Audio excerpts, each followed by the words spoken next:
"Grandma, I'm in jail." The words, whispered hoarsely through a crackling phone line, hit Eleanor like a physical blow. Her heart seized in her chest, a cold dread washing over her as the voice, undeniably her grandson Liam's, continued. "I need help, Grandma. Please don't tell Mom or Dad. I messed up bad. This isn't just a story. It's a terrifying reality that unfolds daily, an insidious tactic woven by predators who prey on the most vulnerable and the most loving among us. It's the grandparent scam, and it devastates lives, shatters trust, and leaves a trail of emotional and financial ruin." Remember to subscribe to the Elder Scam Stories channel for more cautionary tales, and tell us in the comments where you're watching from. Eleanor, at 78, was a woman built on resilience and an unwavering faith in humanity. Her life had been a testament to hard work, quiet dignity, and boundless love for her family. She lived in a cozy, if slightly dated, bungalow in a tree-lined suburb, a place filled with memories, knitting projects, and the comforting scent of her famous apple pie. Her days were a gentle rhythm of gardening, volunteering at the local library, and cherished phone calls with her two children and 3 grandchildren. Of all her grandchildren, Liam held a special place. He was her youngest, a bright, adventurous soul fresh out of college, currently exploring the world before settling into a career. He called her regularly, sharing tales of his adventures, always ending with a warm "Love you, Grandma." It was this deep, unconditional love that the scammers weaponized. The call had come on a Tuesday afternoon, just as Eleanor was settling in with her cup of tea and the crossword puzzle. The caller ID showed an unfamiliar number, but Eleanor, ever polite, answered. A voice, strained and muffled, said, "Grandma? It's Liam." Eleanor's brow furrowed. "Liam? Is that really you, darling? You sound strange." "Yeah, it's me," the voice rasped, a tremor of panic in it. "I'm in trouble, big trouble. I'm in jail. I was driving back from a trip, and there was an accident. My phone's broken. This is a borrowed phone, and I can't talk long. They said I hit another car, and the person's hurt. Really hurt. They're saying I was distracted or something. I need bail money, Grandma, and a lawyer. The lawyer said I can't talk to anyone else, not Mom or Dad, because it could compromise the case. There's a gag order or something. Please, Grandma, you're the only one I can trust right now." "I'm scared." The words tumbled out in a panicked rush, a torrent of fear and urgency that bypassed Eleanor's rational mind entirely. The slight crackle on the line, the unusual number, the strained voice, all these subtle red flags were instantly overshadowed by the overwhelming, visceral need to protect her grandson. Liam in jail? Her sweet, responsible Liam? It was unthinkable, a nightmare come to life. Her hands started to tremble, spilling a little tea onto her saucer. "Oh, Liam, my poor darling boy," Eleanor exclaimed, her voice thick with immediate concern. "What do I do? How can I help you?" The scammer, a master manipulator, seized the opening. "Okay, Grandma, listen very carefully. My public defender, Mr. Johnson, is going to call you. He's the only one who can explain. He said I need $8,500 for bail immediately. And then there are court fees and damages. But the bail is urgent, or they'll keep me here longer. It has to be cash, untraceable. He'll tell you exactly what to do. Please, Grandma, don't tell Mom or Dad. They'd be so disappointed, and it would just make things worse right now with the case. I promise I'll explain everything later. Just please help me get out of here." The last words were punctuated by a simulated sob, a heart-wrenching sound that shattered any lingering doubt in Eleanor's mind. A few minutes later, the phone rang again. This time, the caller ID showed a different, unfamiliar number. Eleanor snatched it up. "Hello? Is this Mr. Johnson?" A calm, authoritative male voice replied, "Yes, Mrs. Henderson. This is Attorney Johnson. I'm representing your grandson, Liam. He's in a very precarious situation. We need to act quickly to secure his release. The bail has been set at $8,500. This is a temporary measure to get him out of detention. Because of the nature of the charges and the need to expedite the process, the court is requiring the bail to be paid in a specific, untraceable manner.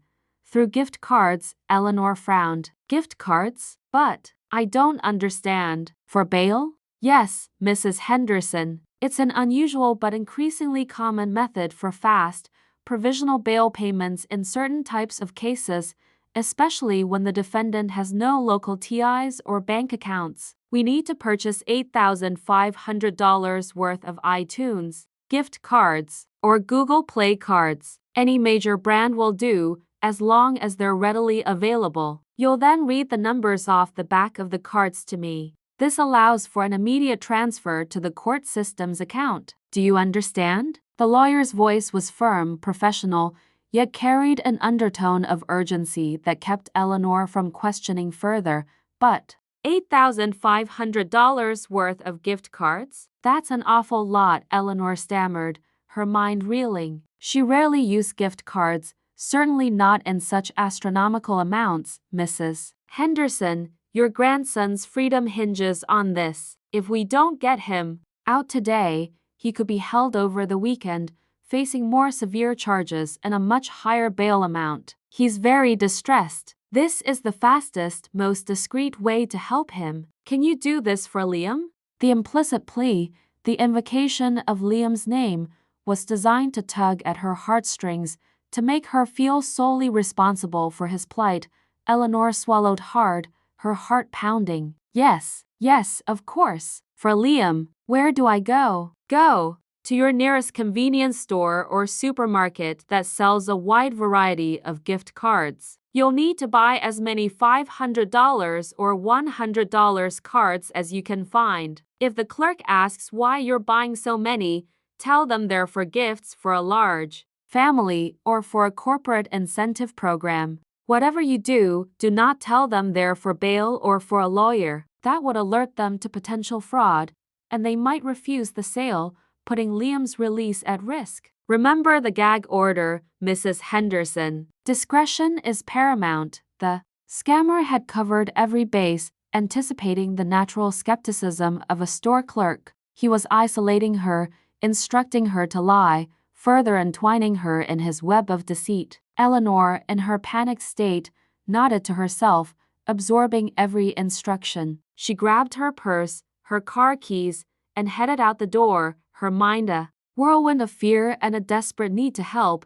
The first stop was a large supermarket. Eleanor, usually methodical with her shopping, felt a surge of anxiety as she approached the gift card display. $8,500. How many cards was that? Her hands fumbled as she tried to select a stack of $100 iTunes cards. A young clerk, noticing her struggle, approached. Can I help you, ma'am? Are you having trouble finding something? Eleanor remembered the lawyer's instructions. Oh, no, dear, thank you. Just buying a lot of gift cards for my grandchildren. Christmas came early this year, you see. She forced a strained smile, hoping it looked convincing. The clerk seemed to accept it, though a fleeting look of mild surprise crossed her face. At the checkout, the total flashed on the screen.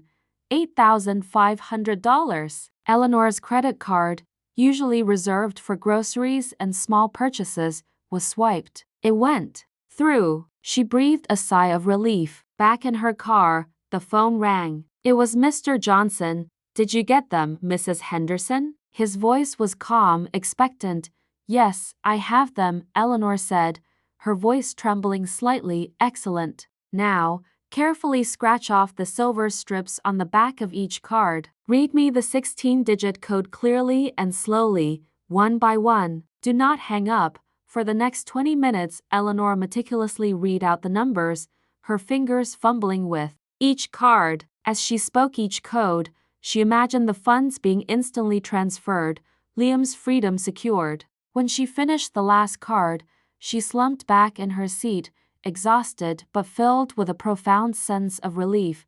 Thank you, Mrs. Henderson, the lawyer said. Your grandson is being processed for release now. He should be out within the hour. He'll call you from a proper phone as soon as he can. Remember, absolute discretion until the case is officially closed. You've done a great service for your grandson." A wave of maternal triumph washed over Eleanor. She had saved Liam. She had kept his secret. She drove home, feeling physically drained but emotionally uplifted. But the nightmare was far from over. The next morning, Eleanor woke with a sense of unease. Liam hadn't called. She told herself he was probably tired or needed to sort things out. Then the phone rang. It was Mr. Johnson. "Mrs. Henderson, I'm afraid there's been a complication." His voice was gravely serious. "It seems the victim in the accident is pressing further charges. They're claiming pain and suffering, and the hospital bills are astronomical. The judge has now issued a new, higher bond for damages, $15,000.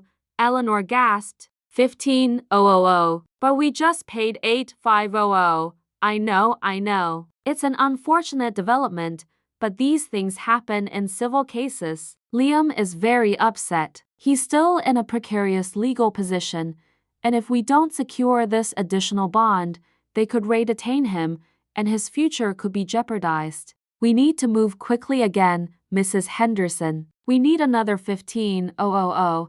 Her relief from the day before evaporated, replaced by a cold knot of dread. "But I don't have that kind of money just lying around, Mr. Johnson. I've already used my credit card to its limit." "I understand your predicament, Mrs. Henderson. Perhaps you have a savings account or a line of credit?" "This isn't a matter of want. It's a matter of necessity for Liam's freedom and future. Time is of the essence. We need to wire this money directly to the court's account. This method is even faster and more secure for larger sums. I'll give you the wiring instructions. You'll need to go to your bank." Eleanor's mind raced. She did have a savings account, her nest egg, carefully accumulated over decades for her retirement and any emergencies. This, she reasoned, was the ultimate emergency. Liam's future was at stake. The lawyer's voice was persuasive, filled with a mix of authority and empathy. He painted a vivid picture of Liam in despair, his life unraveling, driven by an overriding impulse to protect her grandson. Eleanor dressed quickly and drove to her bank. When she approached the teller, a kind-faced woman named Sarah, whom she knew well, Eleanor's heart was pounding. "Good morning, Sarah," Eleanor said, trying to sound normal. "I need to make a wire transfer." Sarah smiled. "Certainly, Mrs. Henderson. And a lovely morning to you too. How much are we wiring today?" $15,000, Eleanor stated, trying to keep her voice steady. Sarah's eyebrows rose slightly. $15,000. That's a rather large amount for a wire transfer, Mrs. Henderson. May I ask what it's for?" Eleanor remembered the lawyer's instructions. "Do not tell them it's for a lawyer or a court case." "Oh, it's for a new business venture. My grandson is starting up a new artisanal bakery, and he needs some startup capital." The lie tasted bitter in her mouth, but she pushed through, convinced it was for Liam's good. Sarah looked at her, a hint of concern in her eyes. "Mrs. Henderson, are you sure about this? We've been seeing a lot of scams lately where people are asked to wire money for unusual reasons, often involving family members in distress. Are you absolutely certain this is legitimate?" Eleanor felt a flash of irritation. Sarah was well-meaning, but she couldn't possibly understand the gravity of Liam's situation, the secrecy required. "Yes, Sarah, I'm quite certain. It's a very time-sensitive matter for my grandson's business." She tried to sound firm, dismissive of Sarah's concerns. Reluctantly, Sarah processed the wire transfer, making Eleanor sign several forms acknowledging the risks. As the transaction completed, a part of Eleanor felt a deep unease. This was a substantial chunk of her savings. But then, she pictured Liam's grateful face, his whispered thank yous, and the unease receded, replaced by a martyr's satisfaction. Over the next few days, the calls continued. Each time, Mr. Johnson had a new urgent development. The initial victim's condition worsened, requiring more funds for medical treatment. A new, more serious charge was filed. A special investigator needed to be paid off to get a gag order lifted. The amounts increased: $10,000 for additional legal fees, $12,000 for hospital equipment, another $7,000 for expedited court documents.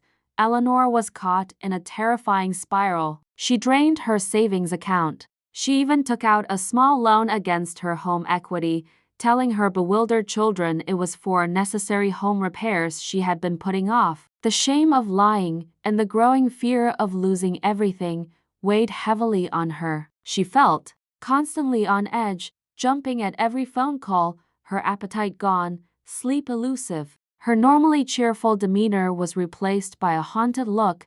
The scammers, sensing her increasing desperation and diminishing funds, became more aggressive. The lawyer would call her several times a day, pressuring her, reminding her of Liam's dire situation, threatening legal repercussions if she failed to comply. They had created an elaborate, suffocating reality for her, isolating her from her true support system. She couldn't tell her children. Liam's secret was paramount. She couldn't tell her friends. The shame was too great. She was alone, caught in a terrifying web of deceit.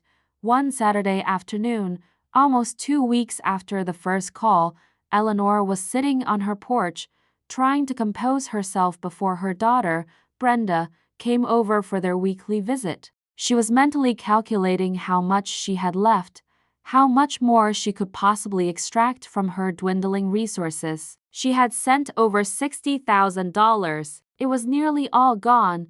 Just then, her actual phone rang. It was Brenda. "Hi, Mom. Just wanted to let you know Liam just called me. He's on his way back from his backpacking trip. Sounds like he had a great time. He'll be back home in a few days. So excited to see him." Eleanor froze. The world tilted on its axis. Liam just called Brenda, and he was backpacking? Not in jail? Not in an accident? What did you say, dear? Eleanor stammered, her voice barely a whisper. "Liam, he called me. Said he's flying back next week. He's so excited to catch up." "Why? Did you forget he was calling?" Brenda chuckled, oblivious to the seismic shock her words had just delivered.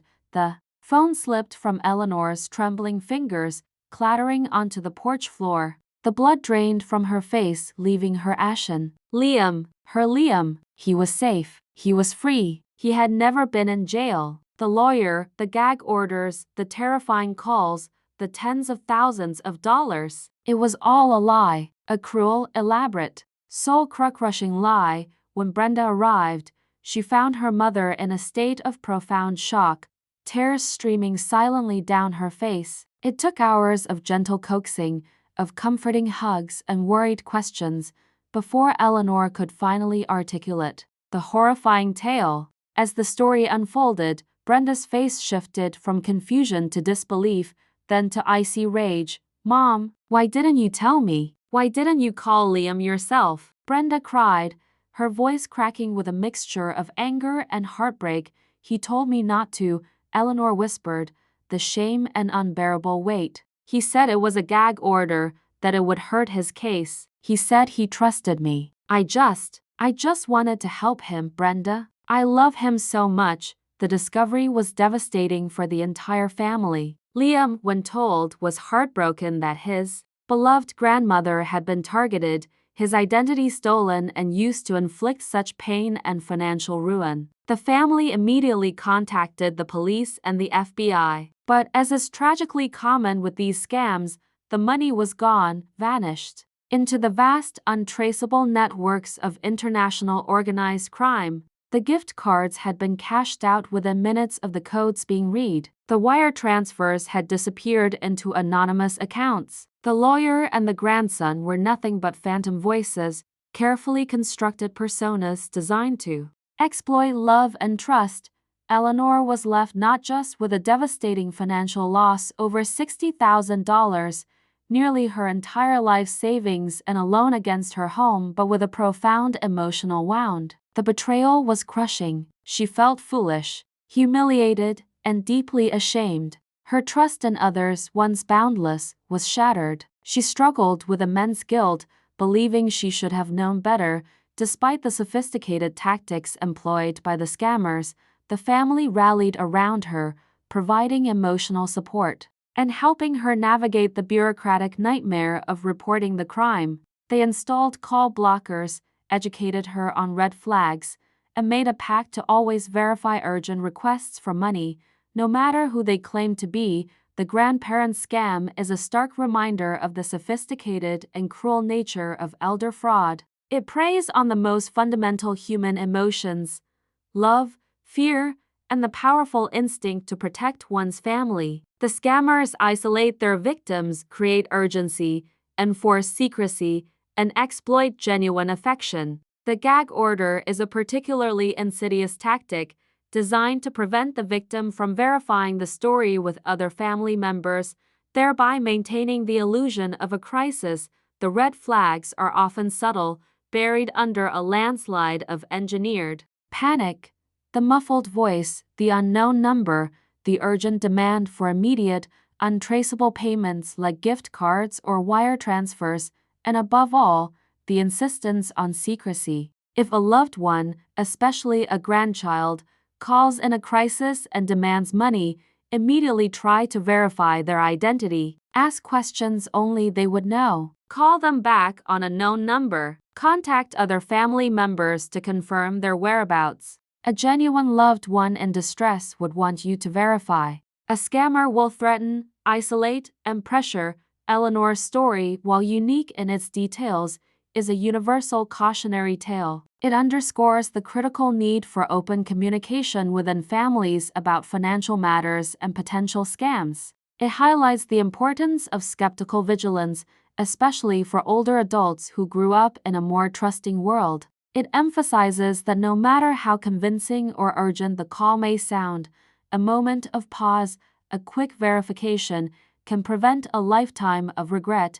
The emotional scars of such a betrayal run deep, often deeper than the financial ones. Rebuilding trust, both in others and in oneself, is a long and arduous journey for victims. It's a reminder that these criminals don't just steal money, they steal peace of mind, dignity, and a sense of security. So, the next time the phone rings and a panicked voice says, "Grandma, I'm in jail," remember Eleanor. Remember the devastating cost of that lie. Arm yourself with knowledge, protect your loved ones, and spread the word about these predatory schemes. Vigilance and education are our strongest defenses against those who seek to exploit the most precious bonds of family. Remember to subscribe to the Elder Scam Stories channel for more cautionary tales, and tell us in the comments where you're watching from.